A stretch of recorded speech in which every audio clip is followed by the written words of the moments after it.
Hello students, learning और teaching की इस क्लास में हम आज पढ़ेंगे यूनिट 4 मॉडल ऑफ टीचिंग प्रतिमान शिक्षण।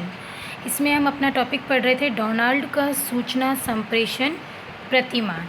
डोनाल्ड के सूचना संप्रेषण प्रतिमान में हमने पहले इसके बारे में पढ़ा था कि इसका प्रतिपादक कौन है और सूचना क्या होती है, इसके प्रमुख आधार कौन कौन से हैं, सूचना के प्रमुख आधार कौन कौन से हैं, इसके बारे में हमने पिछली क्लास में पढ़ा था। तो इसमें 4 आधार थे, प्रथम आधार, द्वितीय आधार, तृतीय आधार और चतुर्थ आधार।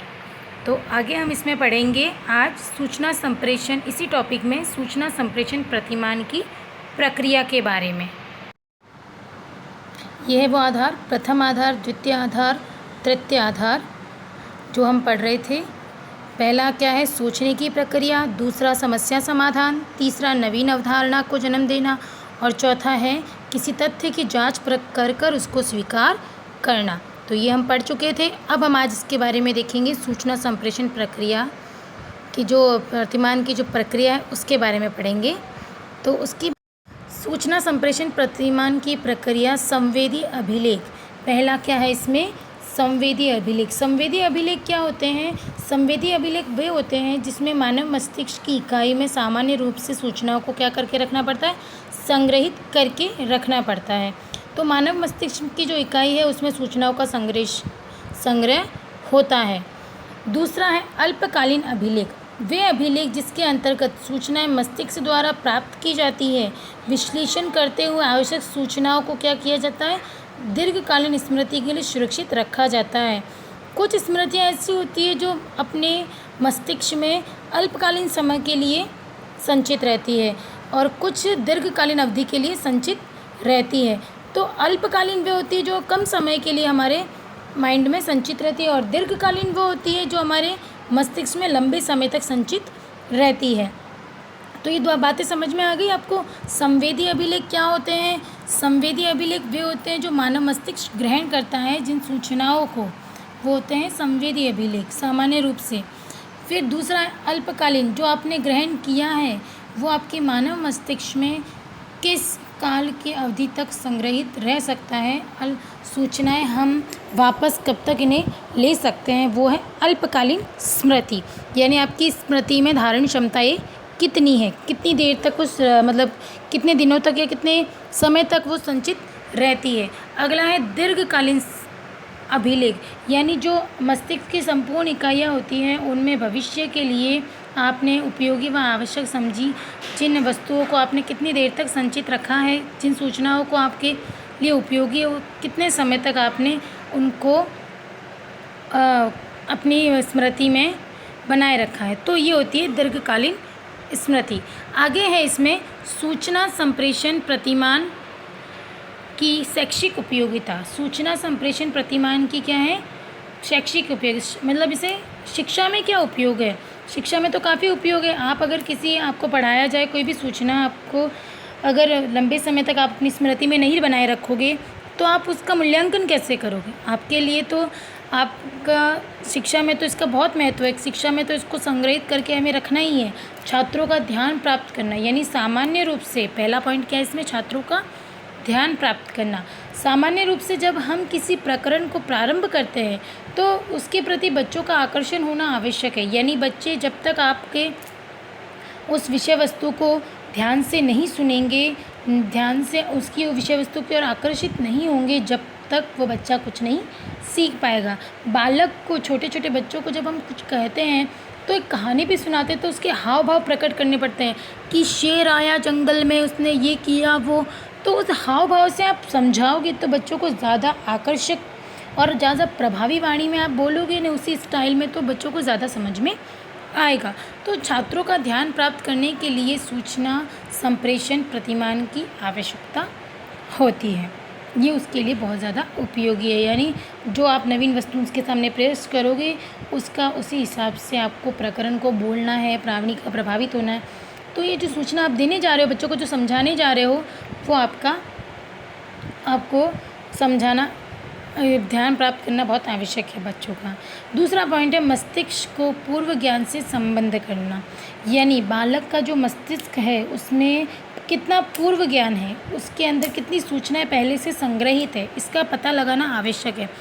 जब तक आप ये पता नहीं लगाओगे कि बालकों में कितनी सूचना संग्रह करके रखी है, तब तक आप बालकों के नवीन विषय वस्तु नहीं पढ़ा पाओगे। इसलिए पूर्व ज्ञान को नवीन वर्तमान ज्ञान से जोड़ते हुए आप नवीन ज्ञान सिखा सकोगे। तीसरा है महत्वपूर्ण सूचनाओं को निर्गमित करना, यानी जो बालक के अंदर जो सूचनाएं हैं संचित पहले से ही, उनको बाहर निकालना। ठीक है, पॉइंट आउट, यानी इम्पोर्टेंट पॉइंट जो उसके अंदर है, जो आप जो पढ़ाने वाले हो वो भी, और उसके बारे में वो क्या जानता है, उन सभी को निर्गमित करना। अर्थात इस सोपान में छात्रों के समक्ष महत्वपूर्ण बिंदुओं को लेखन होना चाहिए। सभी महत्वपूर्ण बिंदु आप श्यामपट्ट पे लिखो, बच्चा हेडिंग फटाफट पढ़ लेगा, और व्याख्या आप जब बोलोगे तब उसे नहीं समझ में आएगा, आप लिखोगे तो उसके माइंड में संचित रहेगा। अगला है संगठित रूप में सूचनाओं का प्रस्तुतिकरण, यानी जो सूचनाएं होती है वो संगठित रूप से, क्रमबद्ध रूप से, एक के बाद एक, स्टेप बाय स्टेप आप बच्चों को समझाओगे तो उसको ज़्यादा समझ में आएगा। आप स्टार्टिंग ही आपने पहाड़ी तो सिखाई नहीं, फिर आपने गुणा करवा लिया तो बच्चे को ये अटपटा लगेगा। पर आप पहले पहाड़ी बताओगे 2 दूनी 4 होते हैं, तो बच्चा गुणा आराम से कर लेगा कि 2 × 2 यानी 4, और 4 का भाग बताना है तो आपको 2 में कितनी बार आता है। तो इस तरह से आप क्रमबद्ध एक एक चीज़ सिखाओगे तो बच्चों को जल्दी समझ में आ जाएगा। यानी छोटी सी छोटी सूचनाओं का प्रस्तुतिकरण करो और उसकी क्षमता के अनुसार उसके सामने रखो, जिससे उसके कौशल का भी विकास हो सके। सूचनाओं का श्रेणीकरण, सूचनाओं का श्रेणीकरण इस सोपान में क्या करता है, छात्रों की सूचना का जो श्रेणीकरण, यानी उन्हें श्रेणी प्रदान करना। यानी आपने कितनी सूचनाएं अब तक प्राप्त की, आप कौन सी कैटेगरी में आ गए। यानी हम क्लास में भी पढ़ाते हैं तो आपका जो लेसन है, आपके जब हमने सूक्ष्म पाठ शिक्षण करवाए थे तो उसमें आपकी कैटेगरी डिवाइड हुई थी कि 1 2 3 4 5 6, आप कौन सी कैटेगरी के हो, बहुत अच्छे, अच्छा या उत्तम, तो वो कैटेगरी डिसाइड करनी होती है। सूचनाओं का क्या करना होता है, श्रेणीकरण।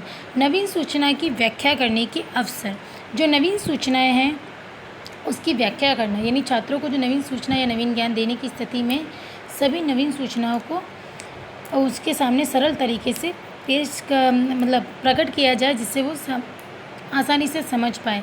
कक्ष में 2 प्रकार के कार्य करने होते हैं। प्रथम तो वो होते हैं जो छात्रों की पूर्व सूचनाओं को संपर्क बताता है, और दूसरा वो होता है जो पूर्व और वर्तमान की स्थिति को समानता दर्शाते हुए उसको समझ में आ सके। अगला पॉइंट है स्मृति सूची का निर्माण करना। स्मृति सूची क्या होती है, यानी इस सोपान में हम ये पढ़ेंगे कि जो बालकों की जो सूचनाएं हैं उनके मस्तिष्क में उसकी स्मृति कब तक बनी हुई है, उसकी लघु स्मृति है या दीर्घ स्मृति है, अल्पकालिक स्मृति है या बहुत लंबे समय की, तो उसका पता हम कैसे लगाएंगे, प्रश्न पूछकर। यानी जो पूर्व में आपने अगर हो सकता है 2 महीने पहले कोई पाठ पढ़ाया हो और आप 2 महीने बाद उस पाठ से संबंधित सरप्राइज टेस्ट ले लें तो बच्चा कितने आंसर दे पाए। आपका तो अगर लिया गया तो आप तो सरप्राइज टेस्ट में 0 ही लाओगे, क्योंकि आपको तो मैडम ये सरप्राइज टेस्ट क्या होता है, क्योंकि मैंने एक बार आपका सरप्राइज टेस्ट लिया हुआ है और आपको ये बोले मैडम बहुत पहले पढ़ा था ना, अब याद नहीं। यानी आपकी स्मृति इतनी नहीं है दीर्घकालिक कि आप 2 महीने पहले की बात भी याद रख सको।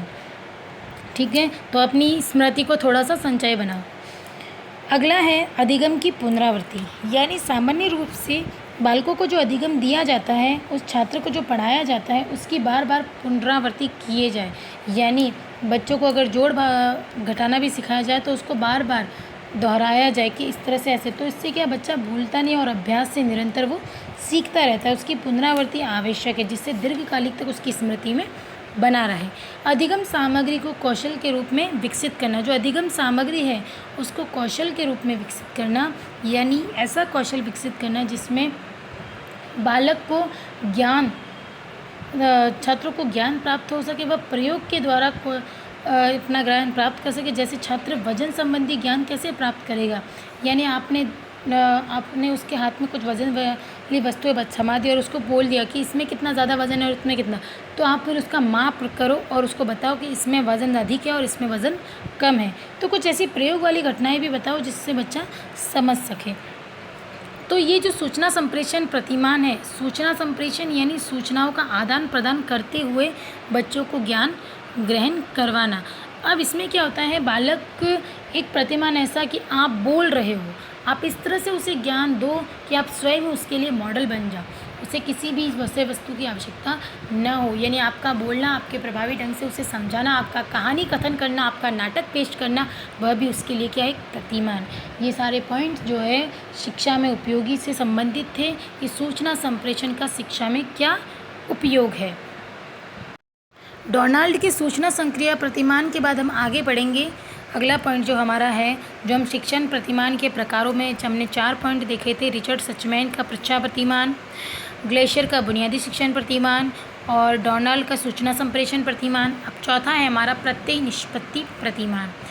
इस प्रत्यय निष्पत्ति प्रतिमान के प्रतिपादक जो है वो जे.एस. ब्रूनर तथा जॉर्ज ऑस्टिन, यानी जे.एस. ब्रूनर और जॉर्ज ऑस्टिन दोनों ही इसके प्रतिपादक हैं, जिन्होंने सन 1956 में इसका प्रतिपादन किया था। 1956 में इसका प्रतिपादन किया था। तो इसके द्वारा जो है ये प्रतिमान जो है, इसकी क्या मान्यता है कि प्रत्येक मनुष्य में चिंतन शक्ति होती है। प्रत्येक मनुष्य में क्या होती है, चिंतन शक्ति होती है। वह अपनी चिंतन शक्ति के बल पर चारों ओर के वातावरण की जटिलता को समझता है, उस पर तर्क वितर्क करता है, उसके तत्वों की आपस में समानता असमानता को समझता है। जैसे बच्चों को अगर कलर का ज्ञान करवाओगे कि ये कौन सा कलर है, प्रारंभ में तो बच्चों को कलर का ज्ञान नहीं होता है, पर आप धीरे धीरे जब उसको पढ़ाते हो तो उसको विभिन्न कलरों के बारे में बताते हो कि वातावरण में नीला आसमान होता है, हरी पत्तियाँ होती है, न पानी का कोई कलर रंगहीन होती है। इस तरह से आप इंद्रधनुष के कलरों के बारे में बता सकते हो कि इसमें इतने कलर होते हैं, सतरंगी होता है ये। तो ये सारी चीज़ें क्या है बच्चों के सीखने के, तो वो आपसे मतलब कुछ चीज़ें वो वातावरण से भी सीख लेता है। इसके बाद प्रत्यय का मतलब, प्रत्यय क्या होता है कि किसी भी विषय वस्तु के बारे में बच्चों को जो समस्या होती है उसकी समस्या को क्लियर होना, कहते हैं ना हम कि कॉन्सेप्ट का क्लियर होना आवश्यक है। तो उस कॉन्सेप्ट जो है, जो अवधारणा है, तो उसको समझ में आनी चाहिए, उसका संक्षिप्तीकरण होना चाहिए, उसका अमूर्तीकरण एवं वर्गीकरण के परिणाम स्वरूप उत्पन्न होती है।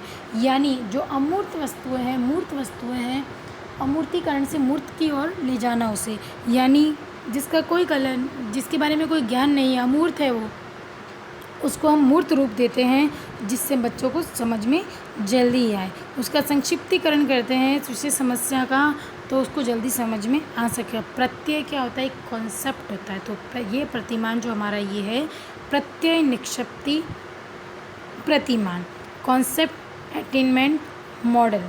इस मॉडल के आधार पर हम किसी भी विशिष्ट क्षेत्र एवं घटनाओं की ओर संकेत करते हुए विशिष्टताओं के आधार पर समूहबद्ध करके बच्चों को सिखाते हैं। अब प्रत्यय निष्पत्ति प्रतिमान के मुख्य तत्व, आपको अगर इतना ज़्यादा समझ में नहीं आए कि क्या है, ये बहुत डिफ़िकल्ट लैंग्वेज है, तो बड़ी आसान सही शब्द है आपके लिए अवधारणा। यानी किसी भी अवधारणा को मॉडल के द्वारा बताया जाए और क्लियर किया जाए। यानी बच्चों को हमें बताना है कि हरा कलर कैसा होता है, तो आप वातावरण दिखा दिया, पत्तियाँ दिखा दी, पेड़ पौधे, तो बस ये मॉडल बन गया आपका। अवधारणा को क्लियर ही तो करना था हमें। तो इसके प्रमुख तत्व कौन से, केंद्र बिंदु अथवा लक्ष्य। पहला पॉइंट कौन सा है, केंद्र बिंदु अथवा लक्ष्य। इस प्रतिमान का प्रमुख उद्देश्य ये है कि छात्रों में आगमन तर्क का विकास करना, यानी जो बच्चों के पास पहले से ज्ञान उपस्थित है उसका विकास करना, और वातावरण के विभिन्न तथ्यों को चुनकर अपनी चिंतन शक्तियों का क्या करना, विकास करना। यानी वातावरण से भी तो बच्चा सीखता है, आप सामाजिक वातावरण से सीखता है, प्राकृतिक वातावरण से सीखता है, विद्यालय वातावरण से सीखता है। अगला है संरचना, यानी इस प्रत्यय निष्पत्ति प्रतिमान की संरचना 2 प्रमुख सोपानों में होती है। सबसे पहले तो क्या होता है, छात्रों के सामने किसी घटना या व्यक्ति से संबंधित आंकड़ों को प्रस्तुत किया जाता है, और दूसरा क्या होता है कि इसके अंतर्गत निर्मित नीतियों का विश्लेषण करना, यानी जो सीखा है उस गति का अनुसरण करना, उसका विश्लेषण करना। अधिकतर सामान्य से विशिष्ट की ओर शिक्षण का सूत्र होता है, जटिल से सरल की ओर होता है। तो ये होता है कि जटिल चीज़ों को आसानी से बच्चों की तरफ समय पेश करना, उसकी संरचना ऐसी बनाना। सामाजिक प्रणाली, प्रत्यय निष्पत्ति प्रतिमान जो होता है उसमें सामाजिक प्रणाली का महत्वपूर्ण योगदान है। यानी बालक जो होता है अपनी समस्याओं का समाधान तो करेगा, शिक्षक का कार्य समस्या उत्पन्न करना होता है और बच्चों का काम होता है उसके समाधान करना। हम आपके सामने भी कोई क्वेश्चन देते हैं तो आप उसका हल तो निकालते हो, तो वो क्या होता है, एक समस्या जो शिक्षक के द्वारा दी गई है और आप समस्या का समाधान करते हैं। अगला है सहायक सामग्री। इस प्रतिमान के अंतर्गत छात्रों के सम्मुख पाठ्य के विषय की ऐसी व्यवस्था करना जिसमें बालकों को प्रत्यय का बोध हो सके और उसके मतलब उससे संबंधित वो नई नई सामग्रियाँ जुटा सके और उस सामग्री को जुटाकर उसका बोध कर सके कि हाँ, इसे मतलब पढ़ने के लिए, इसे सीखने के लिए हमें नई नई सामग्रियों की आवश्यकता होती है। छोटी क्लासों में देखा होगा बच्चों को क्राफ्ट बनाते हुए कि बच्चे क्राफ्ट बनाते हैं, तो वो क्राफ्ट बनाते हैं और वो भी सीखते हैं कि इस क्राफ्ट का क्या उपयोग है। तो ये सारी चीज़ें क्या होती है, बच्चों के लिए आवश्यक होती है।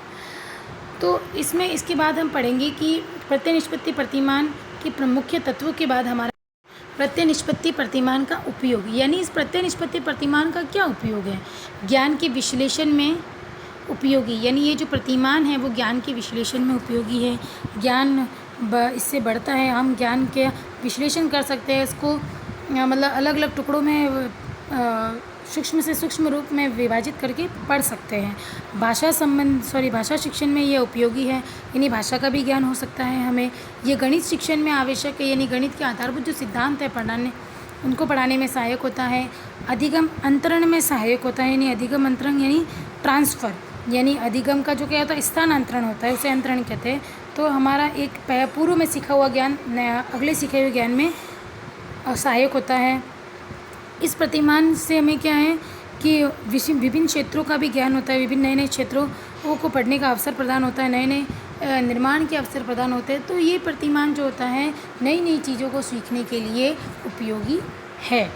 तो आज हमारा ये जो यूनिट है, यूनिट 4, ये यहीं पे ख़त्म होता है, जिसमें हमने शिक्षण प्रतिमानों के बारे में पढ़ा है। शिक्षण प्रतिमान की क्या अवधारणा थी इसके बारे में हमने पढ़ा। फिर शिक्षण प्रतिमान के जो प्रकार है, शिक्षण प्रतिमान के परिवार, शिक्षण प्रतिमान का परिवार तो दार्शनिक ऐतिहासिक ये तो मैंने बताए थे आपको, और शिक्षण प्रतिमान के तत्व जो बताए थे मैंने आपको इस यूनिट में, उद्देश्य, संरचना, सामाजिक प्रणाली, सहायक प्रणाली और मूल्यांकन प्रणाली। शिक्षण प्रतिमानों की उपयोगिता भी थी। शिक्षण प्रतिमान का परिवार जो मनोवैज्ञानिक है, दार्शनिक है, ऐतिहासिक है, अध्यापक शिक्षा है, और शिक्षण प्रतिमान का सबसे मेन इस यूनिट में जो है पॉइंट वो है शिक्षण प्रतिमान के प्रकार, जो मैंने आपको एक एक प्रकार को बड़े अच्छे ढंग से आपको पढ़ाया है, जो आपकी एग्ज़ाम की दृष्टि से बहुत ज़्यादा उपयोगी है। धन्यवाद।